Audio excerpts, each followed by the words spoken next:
Mucho gusto a todos, mi nombre es Evin Cáceres, estudiante de la carrera de Informática Educativa en la UPN-FM La Ceiba. El día de hoy, en la clase de evaluación de los aprendizajes, les explicaré acerca sobre lo que es la gestión de memoria y sobre los diferentes procesos que se realizan dentro de esta. Espero que esta clase sea de su agrado y sobre todo que les sirva en sus futuras clases. Sin nada más que decir, comencemos. Empezando con este tema, vamos a hablar acerca sobre lo que es la jerarquía de memoria, la cual se nos dice que es un método que organiza los tipos de almacenamiento según su velocidad y su capacidad, donde los más rápidos están cerca del procesador y los más lentos ofrecen mayor capacidad pero menor velocidad. El ejemplo lo podemos ver de esta manera gráfica en esta pirámide, la cual consta de 5 diferentes niveles, la cual se nos dice que entre más arriba esté de la pirámide, más rápido va a ser, pero en cambio va a tener menos espacio. Y entre más abajo esté de dicha pirámide, va a tener mucho más almacenamiento, pero va a tener menor velocidad en comparación a los demás. Dentro de esta se encuentra el primer nivel, que es el de registro, en la cual se encuentra el CPU, nuestro procesador, prácticamente donde se encuentra la memoria de la computadora, donde se realizan la mayoría de los procesos. Luego tenemos el segundo nivel, que es la caché, la cual cuenta con 3 diferentes niveles, Level 1, Level 2 y Level 3, la cual dentro de estas dos realizan la mayoría de los procesos lógicos para pasar a la memoria RAM a través de lo que se conoce como la MMU, la cual tocaremos más adelante. Prácticamente dentro de estos procesos se convierte de direcciones lógicas a direcciones físicas. ¿Para qué? Para que la RAM pueda interpretarla de manera correcta. Ahora, dentro del tercer nivel está lo que es la memoria RAM y la memoria ROM, la cual la RAM sería Random Access Memory, o sea, memoria de almacenamiento aleatorio, y la ROM, que sería la Read Only Memory, memoria de solo lectura. Para hacer un ejemplo más claro, en la memoria ROM es donde se encuentra la BIOS, por ejemplo, la cual nosotros podemos seleccionar las diferentes opciones dentro de esta, pero no la podemos modificar. Ya es algo que viene predeterminado de cada uno de los sistemas, cada una de las computadoras, y prácticamente no lo podemos modificar ni lo podemos alterar. Y en cambio la memoria RAM es la que almacena la mayoría de los programas prácticamente de manera temporal, por así decirlo, de manera que esto funcione. O sea, si yo abro un programa, por ejemplo Word, dentro de la RAM se van a pasar todos los diferentes procesos de esto, de tal manera que se muestran de manera gráfica, que todo lo que nosotros hagamos se va guardando ahí, una copia pequeña, y cuando nosotros querramos retroceder, podemos retroceder a una versión anterior de lo que nosotros estamos trabajando. Sin embargo, ya si nosotros terminamos de hacer lo que vamos a hacer y cerramos dicho programa y luego lo volvemos a abrir, todo lo que pudiéramos modificar anteriormente, por ejemplo, volver atrás, volver adelante, deshacer, todo eso va a desaparecer. ¿Por qué?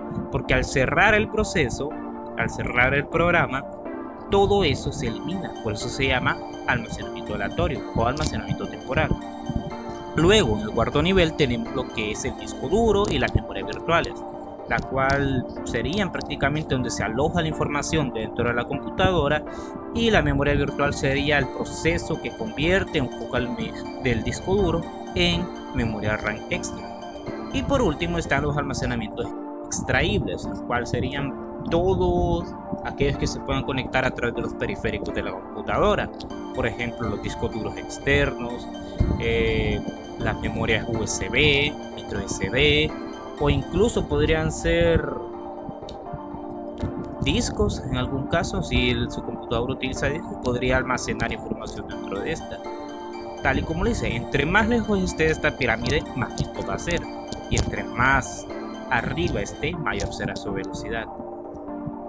Continuando con esto, vamos a hablar acerca sobre los tipos de memoria RAM, los cuales se clasifican actualmente en 5 diferentes tipos, desde la DDR1 hasta la DDR5, en el cual se podemos ver en este esquema nos encontramos que empieza desde el año 2000 hasta el 2020, en el cual, si podemos verificar en la velocidad de cada uno, por ejemplo, en la DDR1 tiene una velocidad de 400 megatransferencias por segundo y 2.5 vatios de energía, o sea, de consumo. Ahora, en la DDR2 aumenta prácticamente el doble de su velocidad, pasa de 400 a 1066 megatransferencias por segundo y una velocidad de, y una energía de 1.8 vatios.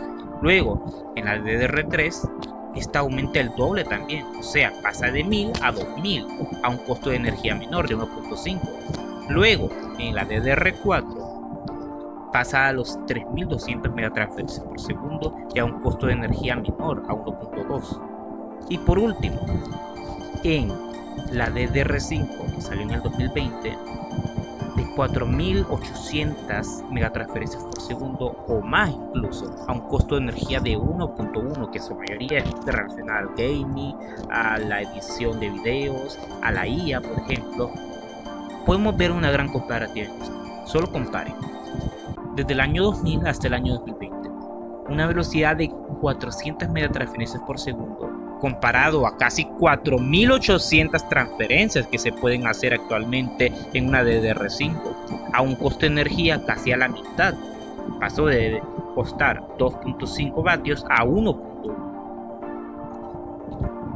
Luego, seguimos con lo que se conoce como el caché, que para darles un ejemplo más claro, vamos a realizar una actividad, una dinámica sencilla.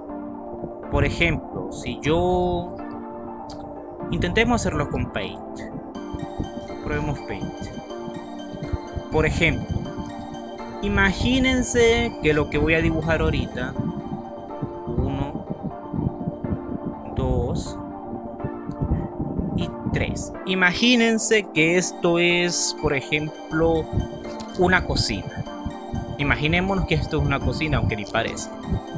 El primero, justamente en este lado de aquí, sería la mesa, donde yo puedo agarrar los diferentes productos que necesito. Por ejemplo, si quiero agarrar la sal, si quiero agarrar un poco de cebolla que tengo aquí, todos los diferentes productos que tengo a la mano serían los más rápidos que puedo utilizar.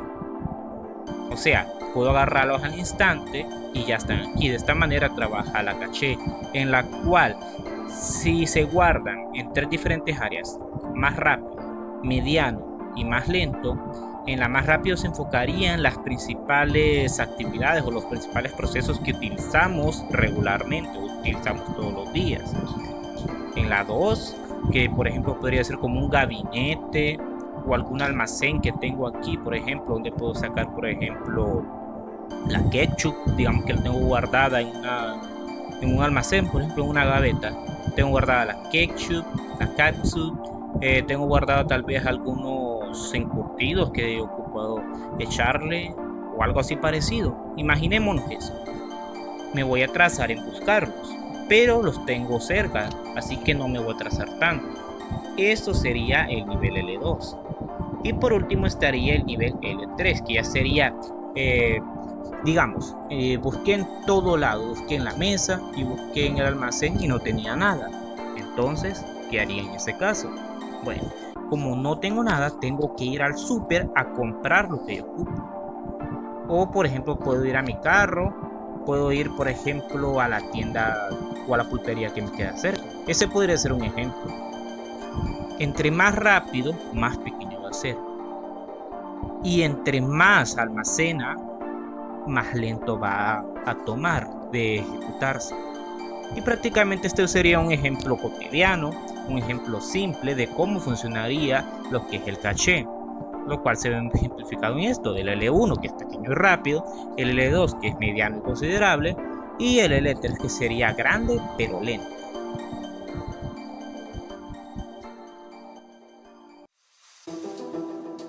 Continuando con el siguiente tema, tenemos lo que es el espacio de direccionamiento, que se nos dice que es el rango de direcciones de memoria que puede usar un sistema, el cual sirve para localizar datos e instrucciones, la cual se subdivide en los físicos y los virtuales, en las direcciones reales de la RAM, en lo físico, y en las direcciones usadas por los programas en lo virtual, lo cual va relacionado a la MMU, que hablaremos en el siguiente espacio. Ahora, cabe destacar algo muy importante, perdón. Las computadoras tienen dos diferentes arquitecturas que usualmente la mayoría conocemos, que están las de 32 bits y las de 64 bits. Pero se han preguntado por qué es de 32 y por qué es de 64. Bueno, la respuesta es simple.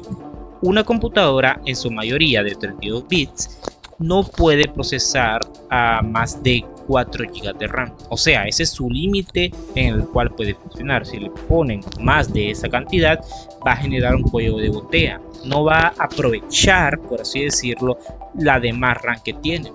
En cambio, en un sistema de 64 bits puede manejar fácilmente 8, 12, 16, 24, 32 GB de RAM, sin importar prácticamente el tamaño, con tal sea compatible con la tarjeta madre, puede ejecutar la RAM que tengan sin problemas. Pero prácticamente ese sería en su mayoría la diferencia. Los programas de 32 están especializados para trabajar con poca RAM y los de 64 están bastante mejor estructurados y son más fácil de ejecutar en cualquier tipo de computadora. Luego tenemos acerca sobre lo que es la unidad de manejo de memoria, que es lo que quería decirles. Ahora, supongamos, para ponérselo de manera simple, la MMU sirve como un traductor prácticamente entre el procesador y la RAM. Prácticamente esta es la que se encarga de traducir las direcciones virtuales, las direcciones lógicas en sí, en direcciones físicas, o sea, pasar los diferentes procesos a diferentes partes dentro de la memoria física, de la memoria RAM. Y aparte de esto sirve para proteger la memoria, gestionar los diferentes espacios, gestionar la memoria, controlar los sistemas de paginación y segmentación y detectar y prevenir accesos no autorizados al sistema. Prácticamente en su mayoría la función principal es esta, ser un traductor entre direcciones lógicas y direcciones físicas.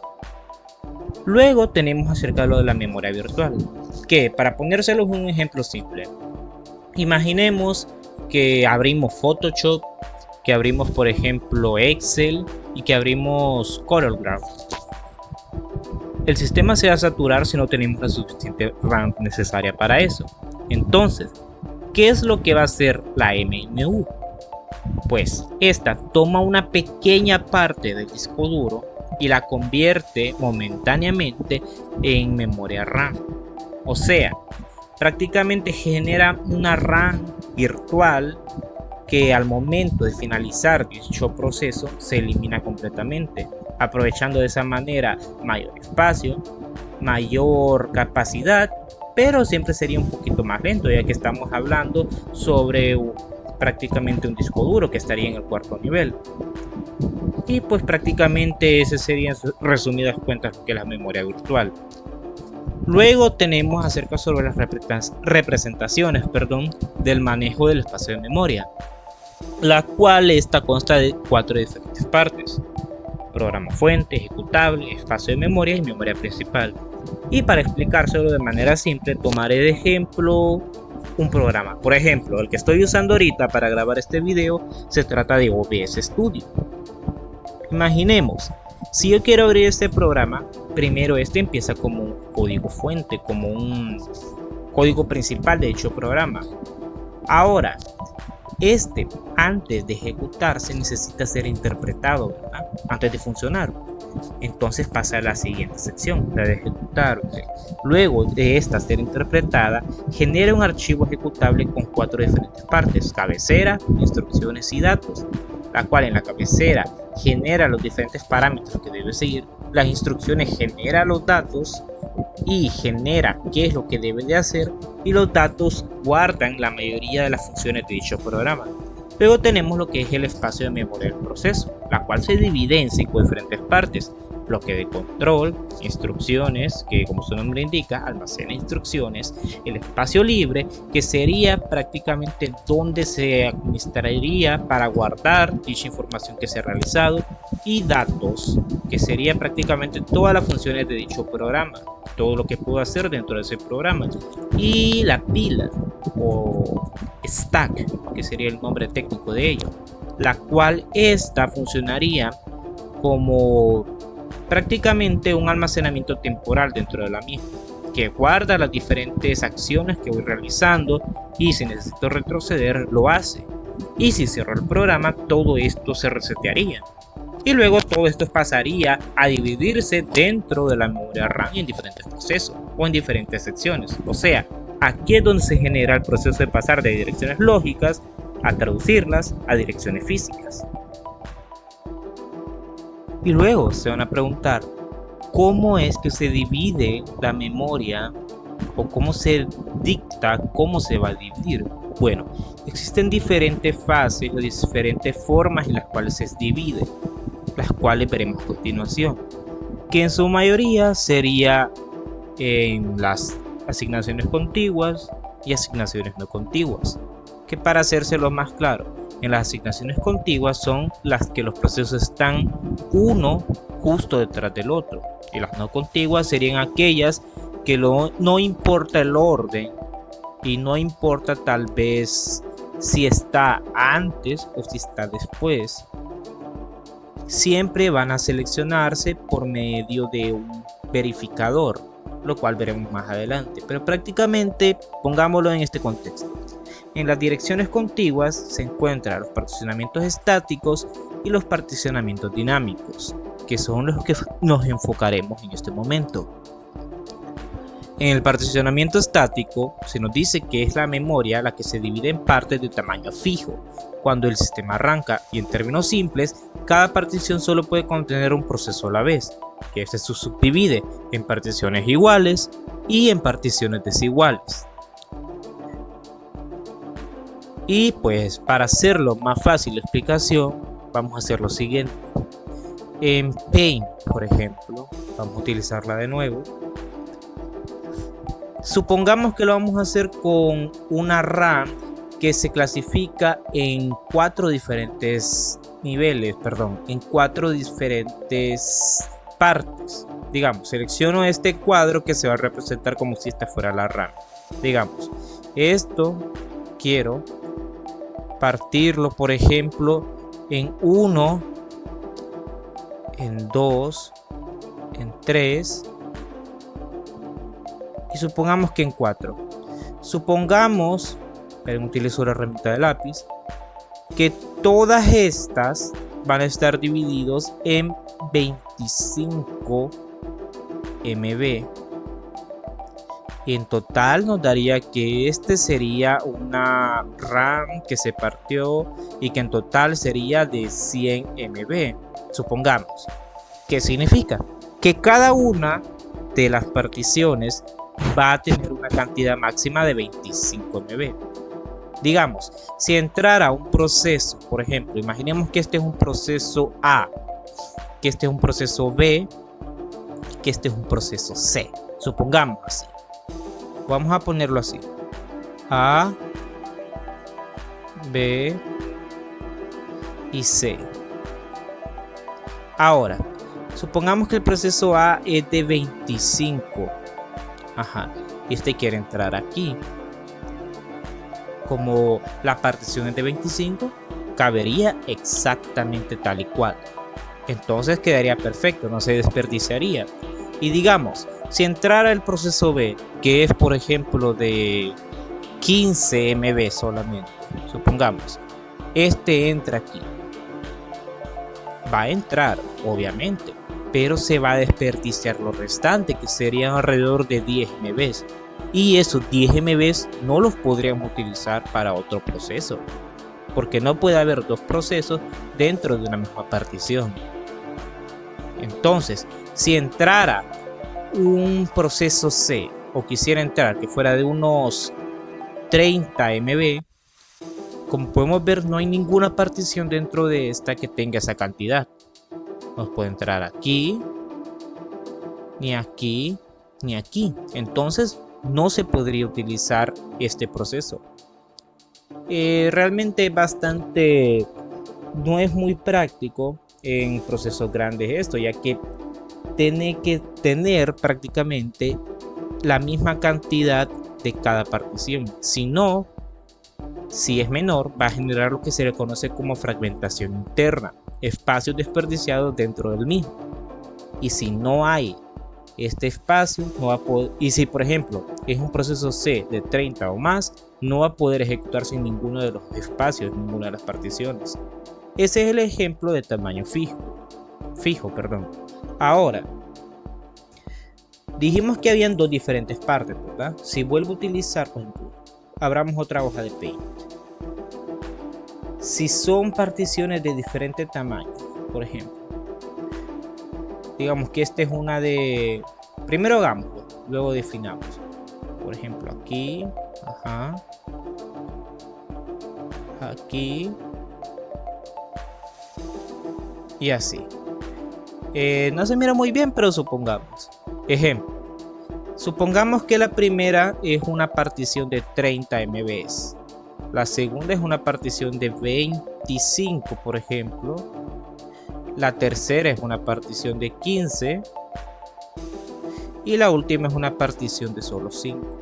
Ahora, tenemos 1, tenemos 2, tenemos 3 y tenemos 4. 4 procesos. El proceso A, que va a ser de unos 20, por ejemplo. El proceso B, que va a ser de 30. El proceso C, que va a ser de 5. Y el proceso D, que sería de unos 50, pongámosle. Ahora, el proceso A puede entrar en cualquiera de estas particiones. Partición 0 y partición 1, la de 30 y la de 25.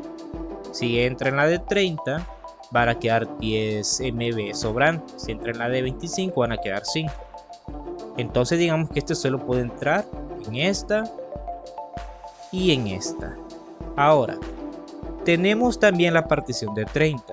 Ahora, esta no puede entrar en la de 15 ni en la de 25, pero puede entrar exactamente en la de 30. Ahora, la de 5 puede entrar en prácticamente todas. Si entra en la de 5 va a quedar exacto. Si entra en la de 15 van a sobrar 10. Si entra en la de 25 van a sobrar 20. Y si entra en la de 30 van a sobrar 25. Entonces, si tenemos la partición de 50, no hay suficiente espacio para definirlo. No podemos meter 50 en 30 o en 25, entonces esta no la podríamos utilizar. Es un poco más dinámico esto de la estática porque hay diferentes particiones de diferente tamaño, pero sigue dando el mismo problema. Genera lo que se llama fragmentación interna si el proceso que va a entrar es más pequeño que la propia partición. Ese sería el ejemplo que estaba realizando en esta parte de aquí. Y continuando con ello, tenemos sobre los particionamientos dinámicos, los cuales se nos dice que a diferencia del particionamiento estático, se encuentra en que la memoria no se divide previamente en bloques de tamaño fijo, sino que en su lugar el sistema operativo asigna exactamente el espacio necesario a cada proceso en el momento en que llega. Prácticamente, si entra un proceso, este va a definir por medio del propio sistema cuánto se le va a asignar exactamente. Por ejemplo, si entra un proceso de 50, se le va a asignar 50. Si entra un proceso de 70, se le va a asignar 70. Si entra un proceso de 60, se le va a asignar 60. Y en total sería 180. Pero, ¿qué existe? ¿Cuál es el problema aquí? Bueno, si no, o digamos, si entra una partición mucho más grande que de los diferentes procesos, luego que estos se ejecuten, digamos, se ejecuta primero el proceso A, el proceso B y el proceso C. Luego se libera el A y, por ejemplo, el proceso C. Ahora, ¿qué pasaría si entrara un proceso que tenga el mismo tamaño, por ejemplo, de 180 que todo el espacio de la RAM? ¿Qué pasaría? pues no se podría ejecutar. ¿Por qué? Porque no existe una partición tan grande que albergue el mismo. Aunque se pueda decir que entre todas las particiones da ese espacio, si los procesos tienen algún proceso en ejecución, va a generar un error. No va a poder entrar en ninguno, lo cual se le conoce como fragmentación externa. Que para arreglar o intentar corregir esto, se utilizan los tres diferentes tipos de algoritmos de asignación en esta, que sería el primer ajuste, el mejor ajuste y el peor ajuste, en la cual en el primer ajuste se dice que este asigna el primer bloque de memoria libre que encuentre con un espacio suficiente. En el mejor ajuste se dice que asigna el bloque más pequeño que pueda albergar el proceso, y en el peor ajuste este asigna el bloque más grande disponible, dejando el mayor espacio posible. Para hacerlo más entendible, que no sea algo más teórico, se podría implementar un ejemplo. Por ejemplo, imaginemos que tenemos, supongamos, somos 11 personas, por ejemplo, 11 personas o más. 12 póngale, sería exactamente. Y queremos ir a un restaurante. Por ejemplo, digamos aquí en Ceiba, queremos ir a Cricri. Vamos, en un grupo de 12. Dentro de Cricri, digamos, hay solamente 4 mesas con diferentes números de sillas. En la primera mesa, 4 lugares. En la segunda, 6. En la segunda, 5. Y en la segunda, 8. ¿Qué es lo que se haría en ese caso? Pues se va a definir mediante estos algoritmos dónde va a ir cada grupo. Por ejemplo, el primer grupo, el grupo A, que sería de 3 personas, el grupo B, que sería de 5, y el grupo C, que sería de 4. Ahora, empezamos.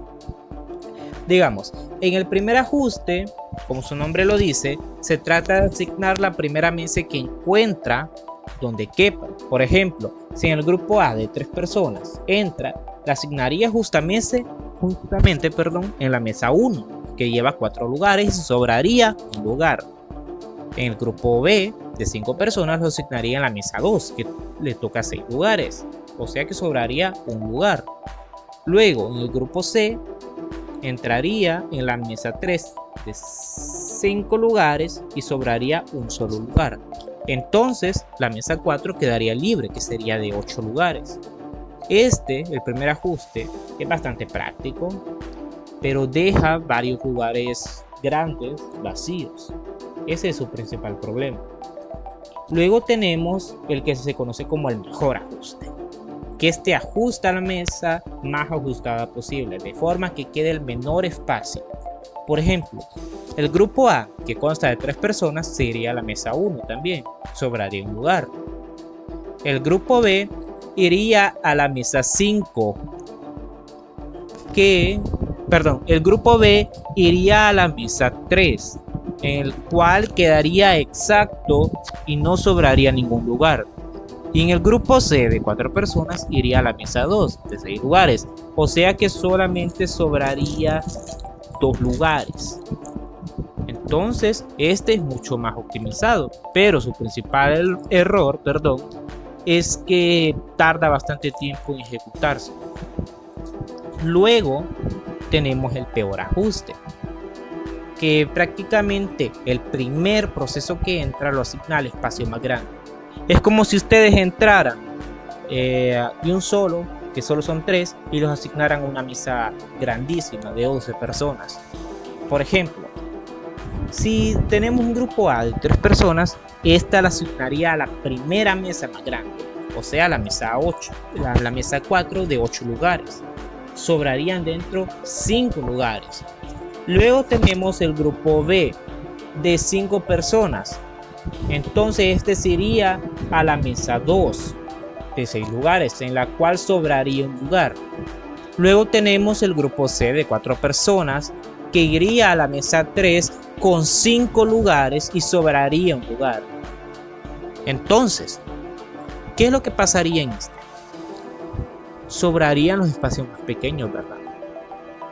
Por eso se le llama peor ajuste. Sobraría, al mismo tiempo no utilizaría la máxima capacidad dentro de los mismos espacios de la memoria RAM. Continuando con el tema, sigue lo que se le conoce como paginación en memoria, la cual se nos dice que esta es una técnica de administración de memoria en la que el sistema divide la memoria física y la memoria lógica en bloques de tamaño fijo llamados páginas y marcos.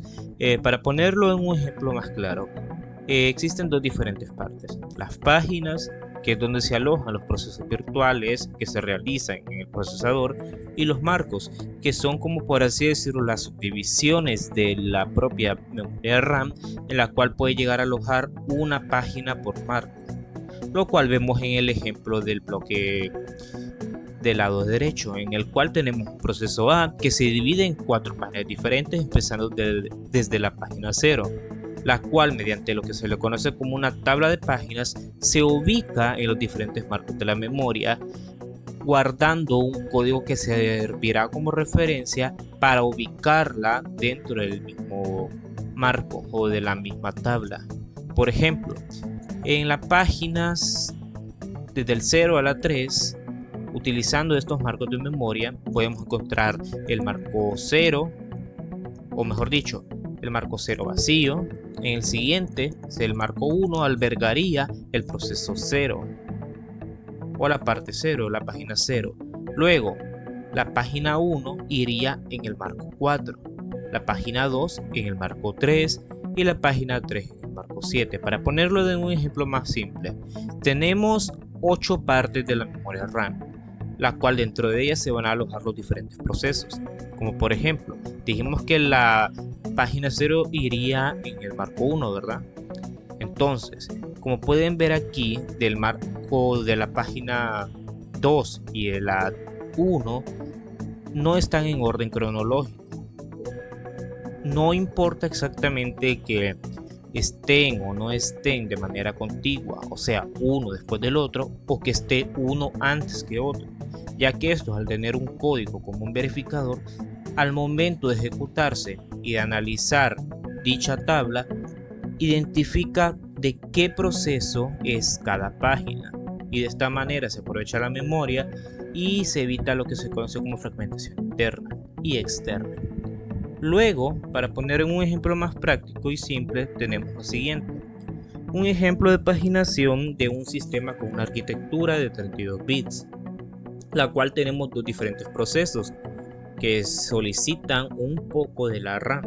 El proceso A necesita 7000 kilobytes y el proceso B necesita 10000.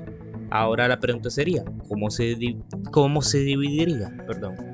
Digamos, supongamos que cada uno de los cuadritos que tengo aquí es un bit. Están los amarillos, los azules y los naranjas. Pero ¿cómo se están dividiendo esto? Digamos, de los 32 bits que es la arquitectura, vamos a dejar 6 para el núcleo. Y luego de esos mismos vamos a ocupar 14 bits para los números de páginas y 12 para el desplazamiento, o sea, para el tamaño de la página. ¿Por qué se van a preguntar 12, 14 y 6? Bueno, el sistema automáticamente define cuánto va a ser el espacio que va a ocupar, cuánto se le va a dar a cada parte, y puede variar dependiendo del tipo de sistema. Este solo es un ejemplo. Ahora, supongamos, en el primero, en el desplazamiento, dijimos que eran 12 bits. Entonces, vamos a hacer una elevación, o sea, 2 elevado a la 2, lo que nos va a dar a 4000 kilobytes, o sea, a 4 MB. Ok, aquí creo que me equivoqué. Bueno, luego, en la parte azul, que sería el número de páginas, que era de 14, también la vamos a elevar, 2 elevado a 14, que sería igual a 16.384 páginas posibles en total. Para tenerlo como una idea más clara, la cantidad máxima de páginas va a ser de 16.000. ¿Y cuánto va a ser el espacio máximo que va a tener cada página? 4 megabytes. Ahora, el proceso A dijimos que pedía 7000 kilobytes. Vamos a convertirlo en megabytes para que sea mucho más sencillo de realizar. Por ejemplo, 7000 kilobytes serían alrededor de 7 MB.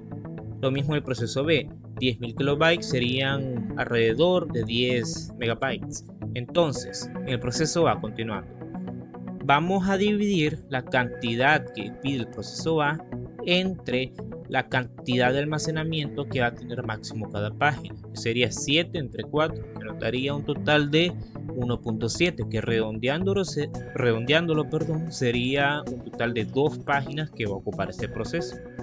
Entonces, en el siguiente del proceso B, dijimos que eran 10 MB, ¿verdad?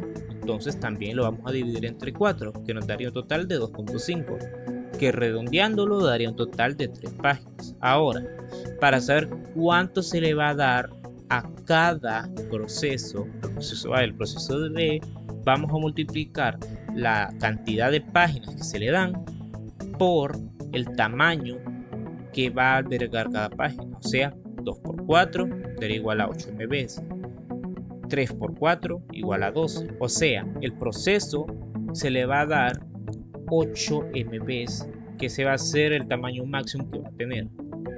Y lo mismo con el siguiente. Ahora, teniendo esos datos en cuenta, ¿cuánto sería lo sobrante? Si el proceso solo ocupa 7 y le damos 8, solo restamos. Nos daría un megabyte que se está desperdiciando. Lo mismo en el siguiente. Si tiene 12 megabytes y le restamos los 10 que pide el proceso, 2 megabytes van a ser desperdiciados. Eso se le conoce como fragmentación interna. Es espacio dentro de la memoria que se pierde, que no se puede utilizar hasta que el programa o el proceso deje de funcionar o cierre. Es bastante práctico y bastante didáctico, diría. Luego continuamos con lo que es la segmentación de memoria, que según se nos dice es una técnica de administración de memoria en la que el sistema operativo divide un programa según su estructura lógica, no en bloques fijos, sino en bloques de tamaño variable llamados segmentos. Ahora, ¿cómo se dividen estos? Bueno, este toma 4 o en su mayoría 3 partes en las cuales se va a dividir un proceso, que sería en la primera el código, que serían prácticamente las instrucciones del programa, luego los datos, que serían ya las variables globales, luego serían las pilas, que serían las variables locales, las funciones, los retornos que tiene el programa, y el head, que sería algo así como la memoria temporal.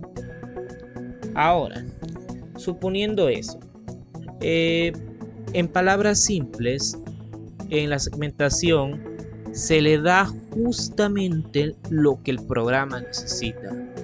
No se divide en partes, sino que el programa entra, solicita tal cantidad de espacio y se le da exactamente esa misma cantidad. Y para ubicarla en su posición de inicio, para ubicarla y saber dónde se encuentra, ocupamos lo que es la posición de inicio, o sea la base, y el tamaño, que sería el límite. Poniéndolo como un ejemplo más simple, sería como tener unas cajitas, cada una de un tamaño diferente. Ahora, en el ejemplo se nos dice, imagina que necesitas hacer un librero, en el cual 2 personas o procesos necesitan guardar sus libros, que serían los datos del programa. La pregunta es, ¿cómo se dividiría? Bueno, en la segmentación, supongamos que sería como un librero con cajones personalizados. Cada cajón tendría su tamaño a medida para cada uno de los tipos de libros, o en este caso los datos, sin desperdiciar nada. Para esto se ocuparían 2 cosas, la base, como mencioné antes, y el límite. La base sería como el identificador de cada uno, y el límite sería el tamaño fijo que va a tener cada uno. Como vemos en el ejemplo aquí, por ejemplo, en el proceso A, o sea, el bloc de notas, que pide 7 kilobytes, vamos a hacer lo siguiente. Lo vamos a dividir en 3 partes. El cajón 1, el cajón 2 y el cajón 3. El cajón 1 va a almacenar el código, el cajón 2 los datos y el cajón 3 la pila. Ahora, supongamos que el cajón 1 le vamos a dar 3 bytes, el cajón 2 2500 bytes y el cajón 3 1500 bytes. Prácticamente cada una va a tener su propia función. El cajón 1, el de código, va a contener las instrucciones. El cajón 2 de los datos va a obtener el texto o prácticamente lo que se necesita. El cajón 3 son las funciones o las llamadas que va a necesitar. Esto suponiendo que, por ejemplo, este proceso A sería el bloc de notas, podría ser cualquier otro tipo de programa. Ahora, como pueden ver, todo eso nos da la cantidad exacta que necesita sin desperdiciar. Y luego voy a explicar dónde o cómo es que se ubica. Por ejemplo, en el proceso 2 continuando es lo mismo. Tiene las diferentes partes, tiene su base, tiene su límite y sus contenidos. El cajón 1, como dije, que sería el código, contiene, por ejemplo, si el programa o el proceso es un navegador web, contiene las instrucciones del navegador. El cajón 2 de datos contiene la caché de las páginas. El cajón 3 de la pila contiene las descargas temporales. Todas unas con su propio espacio requerido y que dan, sumándolos, la cantidad exacta que necesitan. Ahora, se van a preguntar para qué están los números de la base, como 0x2000, 0x000, 0x100. Bueno, esto es para identificar exactamente dónde se ubica dicho proceso o programa en la memoria RAM. O sea, la MMU da a cada uno la base y el límite para que ya al momento de almacenarse dentro de los segmentos, no importa si está, como dije, adelante, si no está contiguo o si está después o mucho más después separados. Siempre los va a identificar como parte de un mismo proceso. Lo que vemos aquí representado, que por ejemplo el cajón 1 y el cajón 2 están contiguos. Luego sigue un cajón 1 del proceso B. Luego tenemos un segmento vacío. Luego sigue otro segmento del proceso A y dos procesos del proceso B que están contiguos, o mejor dicho, segmentos. Prácticamente esto funcionaría así. El propio sistema, la MMU, dicta cuál sería la base y le da exactamente la cantidad exacta que necesita.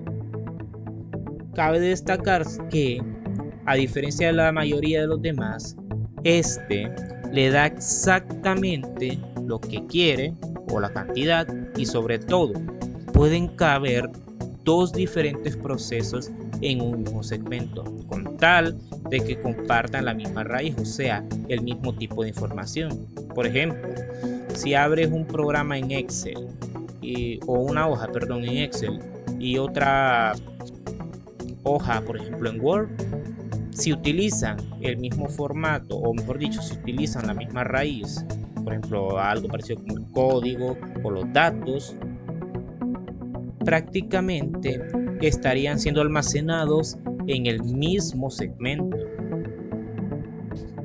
Y pues eso sería todo. Espero que les haya gustado. Nos vemos en el siguiente video. Les deseo mucha suerte y bye. Buenas noches.